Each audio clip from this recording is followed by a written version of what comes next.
The impossible fleet. Captain Ilara Vega stood at the observation deck of Terran Outpost Sigma, the last major human military installation in the Orion Arm.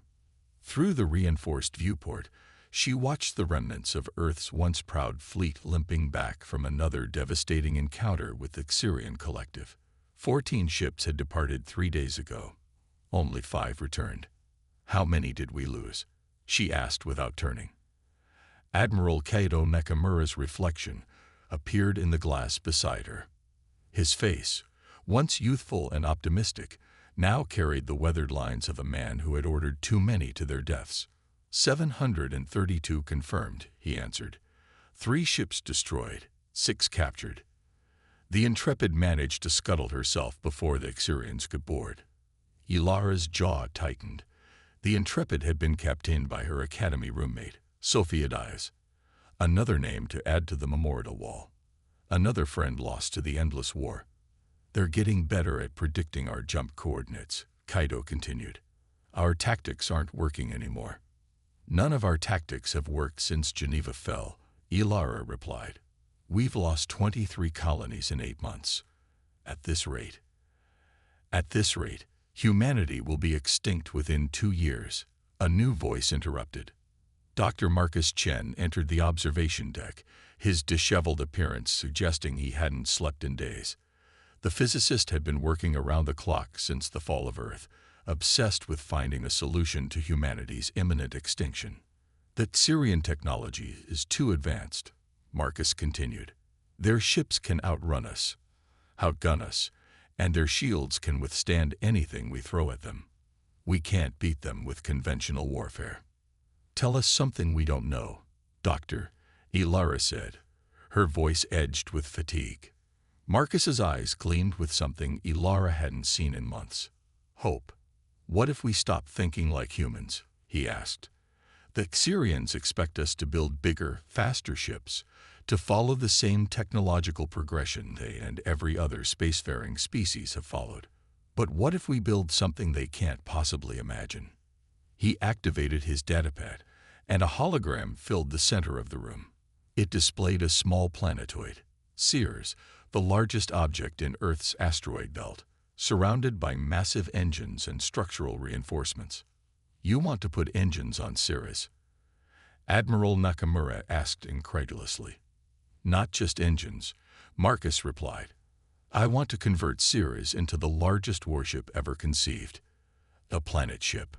The room fell silent as the implications sank in. Ilara stepped forward, circling the hologram with narrowed eyes.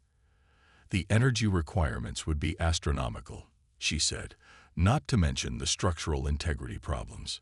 Ceres would tear itself apart at the first attempt at propulsion. Marcus nodded eagerly. That's exactly what any engineer would say, which is why the Xerians will never see it coming. We've solved both problems. He expanded the hologram, showing the internal structure of his proposed planet ship. We've developed a new fusion reactor design that can generate the necessary power, and we've created a lattice framework that can distribute the stress of acceleration throughout the planetary body. Kaito shook his head.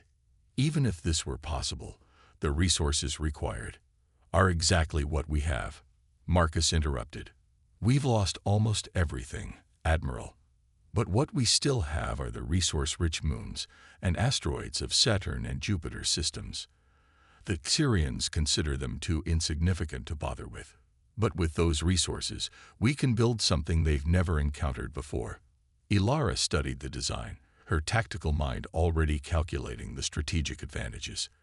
A vessel the size of Ceres would have room for thousands of fighters, massive weapon systems, and enough armor to shrug off even the Xerians' devastating energy weapons. How long? She asked. 18 months for the first one, Marcus answered. Less for the others, once we refine the process. Kaito raised an eyebrow. Others? Marcus's smile widened. Ceres is just the beginning.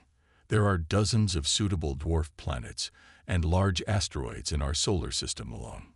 3 weeks later, Ilara found herself in a meeting room on Europa, Jupiter's ice-covered moon. Across the table sat representatives from the Galactic Council, the loose confederation of species that had maintained an uneasy peace until the Xerians began their expansion. Arzan, the Centaurian ambassador, flicked his six-fingered hand dismissively at Marcus's presentation. "This is absurd," he said, his translator converting his whistling speech into English. "In 15,000 years of interstellar engineering, no species has ever attempted to convert a planetary body into a vessel. The physics simply don't support it." "With respect, Ambassador," Marcus replied, "human physics does support it. We've already completed a successful test using a small asteroid." Tizlan, the Volari representative, leaned forward, her crystalline skin catching the light. "Even if you could accomplish this feat, which my scientists assure me is impossible, what would be the purpose? The Xerians have conquered 12 advanced civilizations already. Their technological superiority is absolute. Size matters," Ilara said bluntly. "The Xerians have never encountered a warship the size of a dwarf planet. Their weapons are designed to target conventional vessels. We believe a planet ship would be virtually impervious to their current arsenal." "Desperate delusions," Arzan muttered. "The Xerians will simply adapt their weapons. You would waste your final resources on this fantasy." "If it's such a fantasy," Ilara challenged, "why did you come to this meeting?" The alien representatives exchanged glances but didn't answer. "You came because you're curious," she continued. "Because despite all your advanced technology and millennia of space travel, you've never thought to try something like this. Your species all followed the same technological path. Smaller, faster, more efficient ships. But humans are taking a different approach. A primitive approach," Tizlan said. "Moving planets is something children imagine, not serious military strategy." Admiral Nakamura leaned forward. "The Xerians have destroyed or conquered half the civilizations in this sector of the galaxy. Your conventional strategies have failed just as surely as ours have. At this point, what do you have to lose by supporting us?"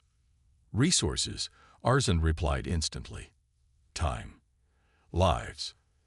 All of which will be lost anyway if the Xerians continue unchecked," Ilara countered.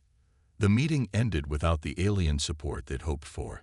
As the representatives departed, Ilara stood on the landing pad watching their sleek ships lift off. Elegant, efficient vessels that represented the pinnacle of conventional space engineering. "They think we're fools," Marcus said, joining her. "Good," Ilara replied. "Let them think that. Let the Xerians think that too. Underestimation is the only advantage we have left." Project Colossus proceeded in secret, deep within the Saturn system. Thousands of engineers and workers toiled around the clock, converting the asteroid Hygeia into the first test platform. At just over 400 kilometers in diameter, Hygeia was small enough to work with quickly but large enough to prove the concept. 6 months later, Ilara stood in the command center embedded 2 kilometers beneath Hygeia's surface. Around her, engineers monitored systems while Marcus made final adjustments to the propulsion matrix. "All structural integrity fields at 98% or higher," reported Chief Engineer Kori Tanaka. "Fusion reactors stable at 60% capacity. Attitude control systems online," another technician called out. "Gravitational compensators functioning within parameters." Marcus looked at Ilara, excitement visible despite his exhaustion. "We're ready for the first test firing.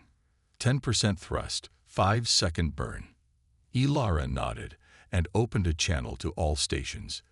"This is Captain Vega. Secure for engine test. All personnel to acceleration stations."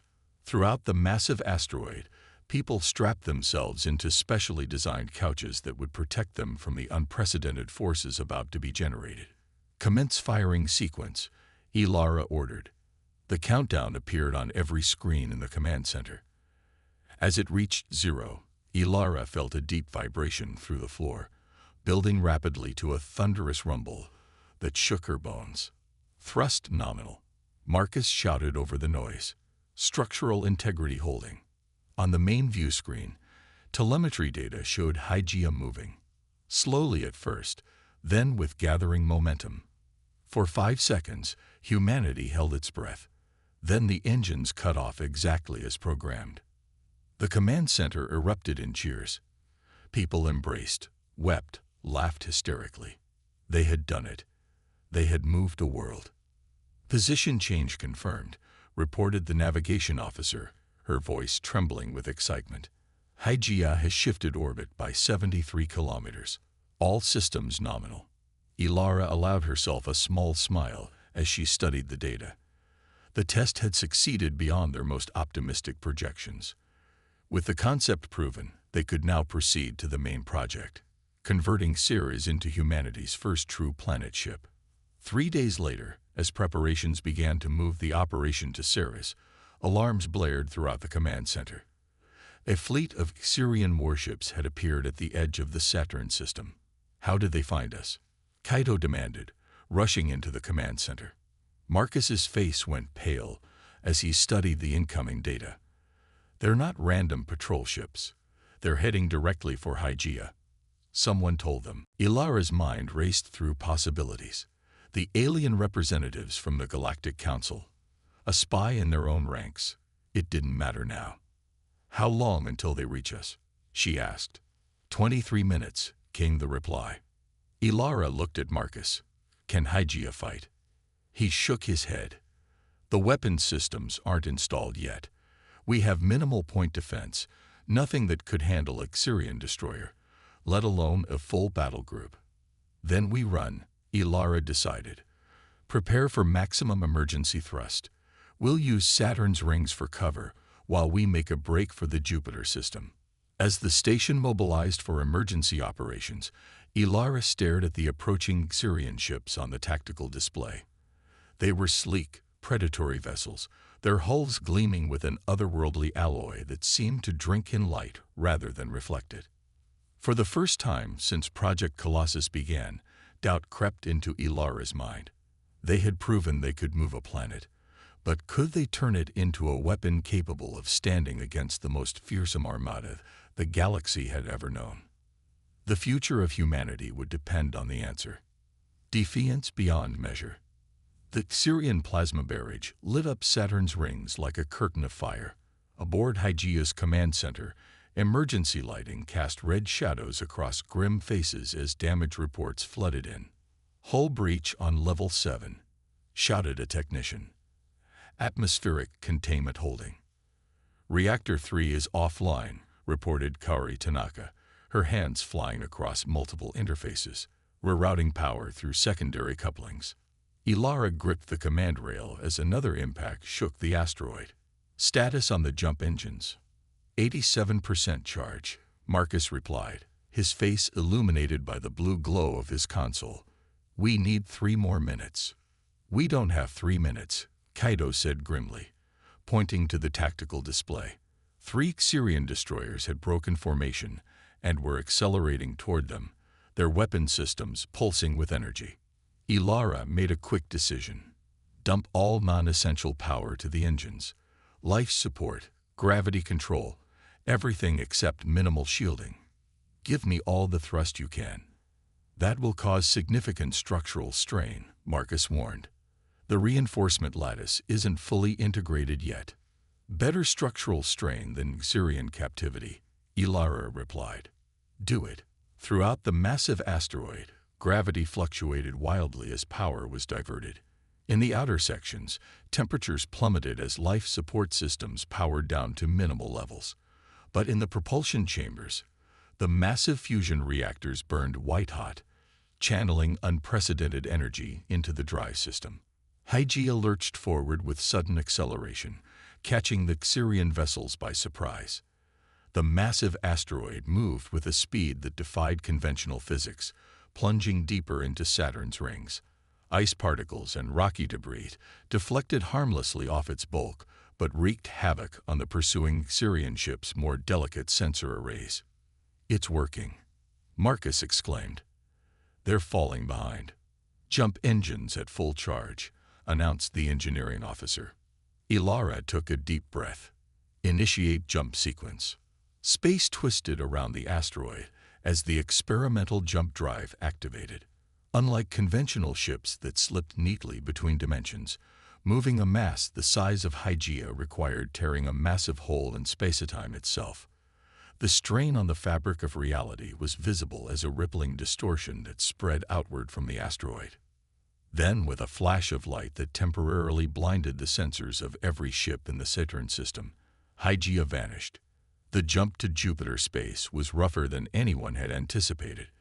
Emergency medical teams worked frantically to treat injuries as Ilara assessed the damage. 17 dead, 46 serious injuries, reported the medical chief, mostly from gravity fluctuations and sudden decompression in the outer sectors. Structural integrity? Ilara asked. The lattice held. Marcus said, surprised pride in his voice. We have stress fractures throughout the lower quadrants, but nothing critical. The concept is sound, Captain. We can do this. Admiral Nakamura joined them, his uniform torn and bloodied from a head wound he'd refused treatment for. The Xerians will track us here eventually. We need to accelerate the timetable for Ceres. Agreed, Ilara said. And we need to understand how they found us. If there's a leak. Her words were cut off by the arrival of a communications officer. Captain, we're receiving a transmission. It's from the Volari representative, Tislin. Ilara exchanged glances with Kaido before nodding. Put it through. Tislin's crystalline face appeared on the main screen, her expression unreadable to human eyes. Captain Vega, your experiment survived, I see. No thanks to whoever informed the Xerians of our location. Ilara replied coldly. Not the Volari, Tislin said, though I suspect Arzen's people. The Centaurians have always hedged their bets. She paused. What you accomplished was unexpected. Our scientists are still arguing about whether it should have been possible. Is that why you contacted us? Scientific curiosity. I contacted you because the Volari High Council has voted to provide assistance to Project Colossus. Discreetly, of course. Ilara couldn't hide her surprise. What changed your mind? You moved a world, Captain, Tislin replied simply. In 15,000 years of spacefaring civilization, no species has attempted such a feat, let alone succeeded. The Xerians believe they understand all possible technologies, all possible strategies. You have proven them wrong. Over the next 4 months, Volari engineers worked alongside humans, bringing their advanced understanding of quantum physics and materials science to bear on the Planetship project. With their help, the conversion of Ceres accelerated dramatically. Meanwhile, 3 smaller asteroids were simultaneously being transformed into supporting vessels. The Xerians intensified their search, seemingly aware that humanity was planning something significant. Twice they discovered and destroyed smaller outposts, but the main construction facility at Ceres remained hidden, protected by a combination of Volari cloaking technology and the natural concealment provided by the asteroid belt. 12 months after the first successful test, Ilara stood in the vast command chamber of Ceres, now renamed the TNS Defiance. Around her, a crew of 5,000 operated the immense ship's systems. Through viewports that stretched nearly half a kilometer, she could see the fleet assembling. Conventional human vessels alongside sleek Volari ships, with 3 smaller asteroid ships taking position on the flanks. The Xerian armada has entered the solar system. Admiral Nakamura reported from his position at the Strategic Command Station. 87 ships, including their flagship, the Dominance. They're not being subtle, Marcus observed. They know we're here. Then let's not disappoint them, Ilara replied. She opened a channel to all ships in the human Volari fleet. This is Captain Vega. For too long, humanity has been on the defensive, watching as our colonies fell one by one to the Xerian advance. Today, that changes. She paused, looking at the faces of her bridge crew, human and Volari working side by side, bound by a shared determination to stop the Xerian conquest. The enemy believes they know our capabilities. They believe they understand the limits of our technology and our resolve. They are mistaken. Today we show them what happens when humanity is pushed to the edge of extinction. We do not go quietly. We do not surrender. We fight, with everything we have, with weapons they cannot imagine. Throughout the fleet, crews stood a little straighter, determination hardening into resolve. Prepare for battle stations. Defiance will lead the charge. As alerts sounded throughout the fleet, Ilara took her place in the captain's chair. Ahead full. Bring all weapons systems online. The massive engines of the Defiance flared to life, propelling the dwarf planet forward with gathering momentum. Around it, the rest of the fleet fell into formation, conventional ships darting ahead as scouts, while the smaller asteroid ships maintained position on the flanks. The Xerian fleet, arrayed in their standard crescent formation, responded immediately to the approaching human forces. Their forward elements accelerated, energy weapons charging. They still think this is a conventional battle, Kaido said with grim satisfaction. They haven't realized what the Defiance really is. The first exchanges of fire occurred at the extreme range of both fleets' weapons. Volari ships darted in and out of combat, their superior speed and maneuverability allowing them to strike and retreat before the Xerians could bring their heavier weapons to bear. Human vessels fought more conservatively, using the cover provided by the asteroid belt to launch hit-and-run attacks. Meanwhile, the Defiance continued its steady advance, seemingly unhurried, its massive bulk absorbing the occasional hit without visible damage. They're focusing their scans on us now, reported the sensor officer. They're trying to figure out what we are. Let them look, Ilara said. Weapons control, prepare the main cannon for firing. Target their flagship. Deep within Ceres, the massive particle accelerator that ran through the core of the dwarf planet powered up. Originally designed by Marcus as a theoretical weapon, the accelerator used the planet's own mass as both power source and ammunition, converting matter into a focused beam of exotic particles. Main cannon at 70% charge, reported the weapons officer. 80. 90. On the tactical display, the Xerian fleet began to alter its formation, finally recognizing the threat posed by the approaching planet ship. Their flagship, the Dominance, launched a full barrage of its most powerful weapons, energy beams lancing across space toward the Defiance. The impacts were tremendous, creating localized earthquakes across Ceres' surface, but the planet ship's mass and reinforced structure absorbed the attack. Cannon fully charged, announced the weapons officer. Ilara leaned forward. Fire. A blinding beam of energy erupted from the front of Ceres, cutting through space like a spear of pure light. It struck the Dominance dead center, bypassing its shields as if they weren't there, transfixing the massive vessel from bow to stern. For a moment, the Xerian flagship seemed intact, illuminated from within by the terrible energy. Then it split apart, secondary explosions rippling along its length as its power core destabilized. The Xerian fleet faltered, their formation breaking apart in confusion as their command ship disintegrated. They had never lost a flagship before, had never encountered a weapon capable of destroying one with a single shot. All ships, advance, Ilara ordered. Don't give them time to regroup. The human Volari fleet surged forward, concentrating fire on the disorganized Xerian vessels. The smaller asteroid ships revealed their own capabilities, unleashing swarms of automated fighters and deploying gravitational weapons that twisted space around the enemy vessels, crushing their hulls. But the Xerians were not easily defeated. Their remaining ships quickly reorganized, adopting a defensive formation around their remaining command vessels. Their return fire intensified, claiming several human and Volari ships.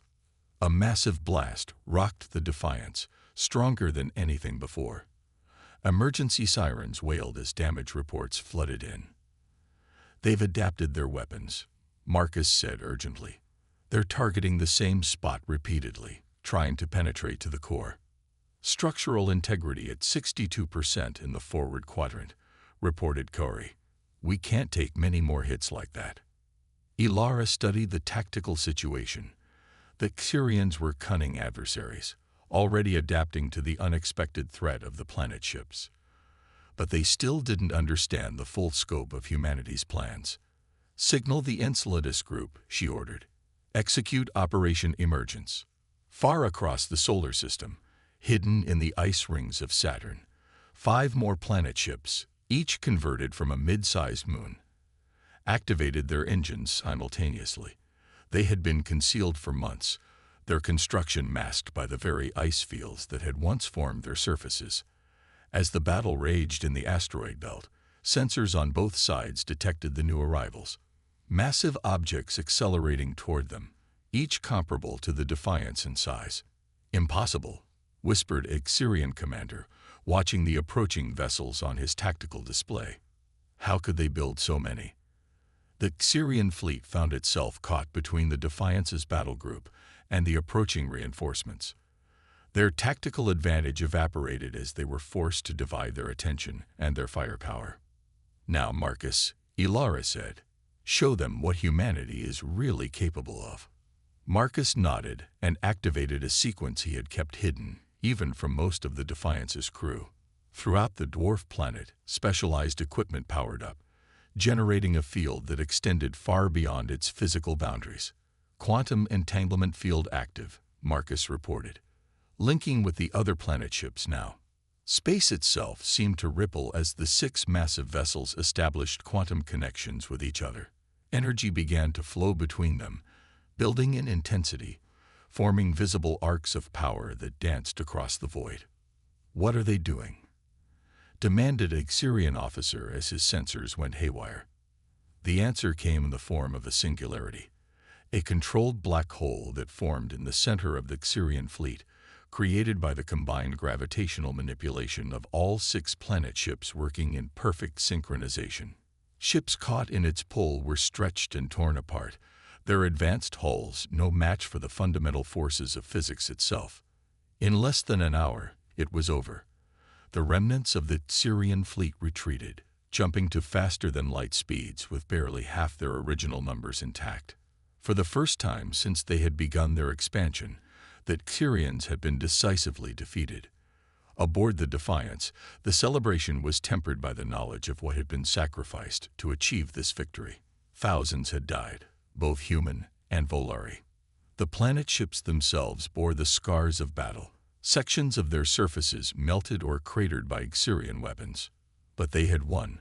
Humanity had survived. In the relative quiet of her private office, Ilara received a transmission from Tislan. The Volari representative's crystalline features seemed to shimmer with what Ilara had learned to recognize as respect. "The Galactic Council is in an uproar," Tislan said. "What your species has accomplished. It changes everything. The balance of power, the very nature of warfare in our galaxy." "That was the idea," Ilara replied. "The Xyrians thought they understood the limits of what was possible. We showed them, and everyone else, that those limits were imaginary. The question now is what humanity will do with this power," Tislan said. "Your planet ships could conquer systems as easily as the Xyrians did." Ilara shook her head. "That's not why we built them. We built them to survive, not to conquer." Many species have said similar things, only to change their minds once they held power. "Perhaps," Ilara acknowledged. "But for now, we offer an alliance, not just with the Volari, but with all species threatened by the Xyrians. No single civilization should dominate the galaxy, neither them nor us." Tislan studied her for a long moment. "I believe you mean that, Captain Vega. I hope your leaders share your vision." As the transmission ended, Ilara turned to look out the viewport at the vastness of space. The Defiance had been built out of desperation, a last-ditch effort to save humanity from extinction. But in creating it, they had changed the course of galactic history. The stars seemed different now, not distant points of light, but destinations within reach. With the planet ships, humanity could go anywhere, explore any system, meet any challenge. They had taken their first true steps into the galactic community, not as supplicants or refugees, but as innovators who had accomplished what no other species had even attempted. "Captain," Marcus called from the doorway. "Admiral Nakamura is requesting your presence. The Council of Colonies is convening to discuss our next steps." Ilara nodded, taking one last look at the starfield. "Tell him I'm on my way." The war wasn't over. The Syrians would return, perhaps with new weapons designed to counter the planet ships. But humanity would be ready, with new innovations of their own. The species that had converted worlds into vessels would not easily be conquered. As Ilara walked through the corridors of the Defiance, passing crew members who nodded respectfully, she felt a sense of pride unlike anything she had experienced before. Humanity had faced extinction and responded not with surrender but with an act of engineering so audacious that it had rewritten the rules of interstellar warfare. They had built ships the size of planets, and in doing so, they had saved themselves.